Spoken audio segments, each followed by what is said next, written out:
সারা দেশের মতো মোংলার উপর দিয়েও বয়ে যাচ্ছে প্রচণ্ড তাপদাহ।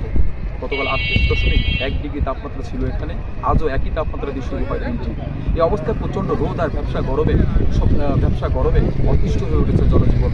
আর এদিকে এই তাপমাত্রার কারণে সবচেয়ে বেশি কষ্ট পাচ্ছেন সাধারণ খেটে খাওয়া মানুষেরা। তারা কিন্তু প্রচণ্ড বিপর্যস্ত অবস্থায় আছেন, কারণ আপনারা জানেন গত কয়েকদিনে তাপ প্রবাহ বয়ে যাচ্ছে এখানে। সাধারণ মানুষ যে যেখানে ছায়া পাচ্ছে সে সেখানে বসে থাকার চেষ্টা করছেন। আমি কয়েকজন ভ্যান বা অটো চালকের সাথে কথা বলেছি। তারা বলছেন যে একটা ট্রিপ নিয়ে যাওয়ার পর তারা কিন্তু আর সাহস করছেন না, আর একটা ট্রিপ নিয়ে যাওয়ার পর তারা পানি খাচ্ছেন বা বিশ্রাম নিচ্ছেন। সব মিলিয়ে আসলে প্রকৃতি স্বাভাবিক নিশ্চিন্তে স্বস্তিতে থাকতে দিচ্ছে না মোংলাবাসীকে। এই অবস্থায় অতি প্রয়োজন ছাড়া ঘর থেকে বের হচ্ছেন না কোনো মানুষ। এর মধ্যে আবার মাত্রাতিরিক্ত লোডশেডিং ভোগান্তি আরও বাড়িয়েছে।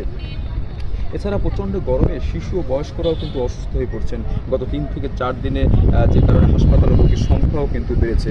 এদিকে অব্যাহত বয়ে যাওয়া যে তাপমাত্রা, তার যে তীব্রতা, সেই তীব্রতা সম্পর্কে আজও কিন্তু সুখবর দিতে পারেনি মোংলা আবহাওয়া অফিস।